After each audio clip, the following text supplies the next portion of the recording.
Hey guys, and welcome back to The Unknown Show. I'm Boston. And I'm Bayside. And we bring you indie music every Monday at 2. We're the last 3 songs, Boston. So the last 3 songs we heard were Comfortable by Love, Evil by Chelsea Cutler, and Sue Me by Sabrina Carpenter. So all very good artists. They all have way more music released right now. Chelsea Cutler herself released an album called Sleeping with Roses, which is what her song Evil is from. Love has been doing a lot of soundtrack work recently. And I believe Sabrina Carpenter just recently released a new song as well. So I definitely go check them out. They're really, really talented. And speaking of talented artists, we're going to be talking about kind of the little tidbits that Ariana Grande has kind of dropped for everyone over the Thanksgiving break. So she recently announced that she's filming a music video for her song Thank You Next, which came out. Thank You Next is about her past relationships and dealing with the breakups and how they made her stronger and how she considers herself in a relationship with herself right now, kind of coming into her own, being single and being happy about it. So she talks about her relationships with Big Sean, with Pete Davidson, everything like that. So she just announced that she's filming a music video for it, and we have 2 pieces, kind of clues of about what it's going to be like. She dressed up as Regina George, so it's kind of going to be like an early 2000s movie moment type of thing, most likely. And then Colleen Ballinger, who is a YouTuber, people may know her better as Miranda Sings, was in a Bring It On outfit for Ariana Grande's music video as well. So there's kind of hints of her using different movies from the early 2000s that were really popular, high school dramas, things like that. So we can expect to see Mean Girls, definitely. Bring It On, definitely. Potentially along the same vein, we might see something like 10 Things I Hate About You, or possibly Clueless, things like that. So we'll definitely have to keep a lookout on what she's posting on social media, and hopefully that'll be released soon so we can kind of get some more content from her. Yeah. She has announced that she's working on a new album as well. So Thank You Next is kind of the lead in to the album, the first single.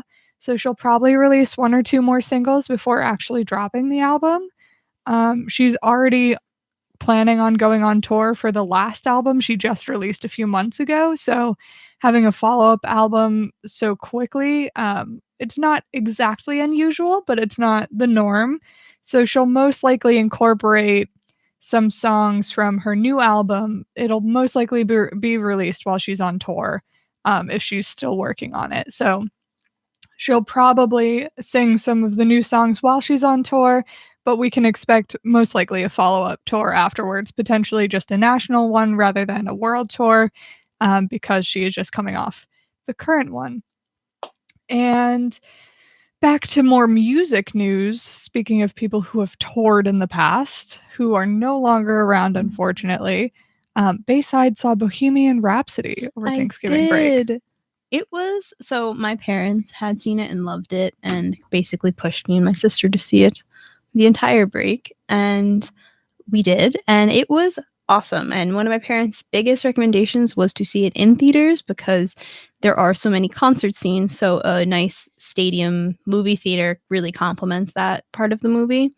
So I'm glad I saw it in theaters, but it was really well done. Any music scenes were my favorites. They just did so well with crowd scenes, and they did some build-ups of how songs were made, and it was just very interesting to see that. And I loved how each of the different members contributed to different songs, and that was really interesting. And another thing that was interesting was there was basically a crowdsourced search for before the movie came out, where for one of the crowd scenes, you could, like, anyone could go on this website and record yourself singing certain clips of songs, and then the people editing the movie transposed all of them on top of each other to make it sound like a real crowd instead of just using 20 people and, you know, building that up. They genuinely used like hundreds of thousands of people. Whoever submitted it was put in. So that's really cool and different, and I like that about the movie. Yeah, it was really good. Criticisms, I think that they glossed over a lot of Freddie Mercury's like darker sides, his struggle, his with his addictions and whatnot. It seems that they always hinted at it and then kind of moved on without actually showing what happened. Which, yes, that wasn't the direct point of the movie, but I think it's so substantial to the life of Freddie Mercury that I kind of wish that was included a bit more. But besides that, it was a great casting. And yeah, I definitely go recommend seeing it if you're a fan of Queen, because I have not stopped listening to Queen since seeing the movie. I haven't seen it yet. I'm planning on it soon. But yeah, that is something I noticed a lot of people talking about was the music was really great, really well done, but the plot kind of suffered a little bit. Yeah. Was it because they focused too much on the music, do you think? Or is it just a product of the writing and things that got cut and things just didn't make it? I think it could be both, but I do know that the living members of Queen, they had some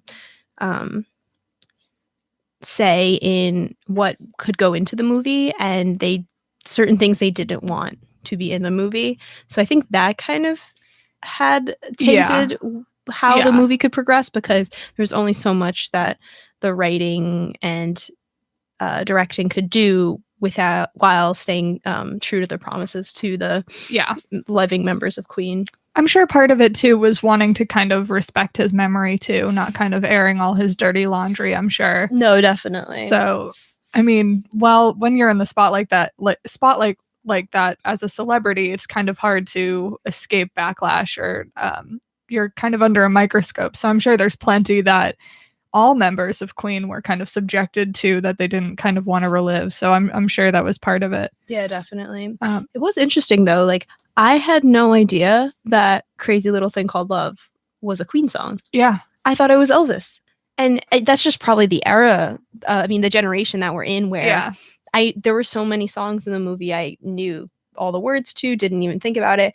But it took me a second to realize, like, oh, that's Queen. Like, I didn't realize Under Pressure was Queen. I thought it was just Freddie Mercury and David Bowie. Yeah. And you know, it's just those things that you never, what reason would you have to look up? You know? Because we didn't grow up with that music. Like, we know it because they're famous songs and they still get played at events and our parents listen to it, and it's just kind of something we've not taken for granted necessarily, but kind of just been like, oh, that song's always been around. Yeah, exactly. So it's kind of interesting to think about like current artists in that kind of way, like what songs are going to outlive bands or artists or things like that in the future, where the generations after us are going to be like, oh yeah, I don't know who sings that, but I know that song. So yeah, and I think a big theme on this radio show has been how music ages, songs age. So that's just another, way that another factor that factor that happens in is not just a year or two after the song comes out, but decades, and how it's seen then and perceived, and who sings it. Like, I really thought that Crazy Little Thing Called Love was Elvis, like, not even questioned it, and it turned out to be a tribute to Elvis. So, I mean, it also goes to show how diverse Queen's music was, which is such a staple of that band. Because he had such a range, such a vocal range, that they could really rework things. And kind of one of our other themes we talk about a lot on here is the development in music and how artists try different things and find different sounds. And Queen kind of led the charge on that, I think, with their use of sounds and manipulations. I mean, look at Bohemian Rhapsody. No one in their right mind at the time would play that on the radio or even consider writing a record like that. And they said, no, we're going to try it. And it worked because it's still around. So, I mean, I find things like that incredible. And then you have such a kind of prolific band like Queen, and you see artists mimicking their style and like kind of trying to follow in their footsteps, or even artists today covering their music and covering their songs because they had such an impact on them, or because they want to hear it a different way, or they want to translate it into a new product. It's just so cool. It is. It's great. So everyone go check it out. Yeah, definitely go watch it. It is still out in theaters for a little while yet, I believe. So definitely go catch it. I'm sure it'll be online or on Netflix at some point afterwards when it's released to DVD, or just streaming. I don't know if they release things to DVD anymore. Does anyone use DVDs? So we're going to jump back into the music for you, and then we'll have another segment.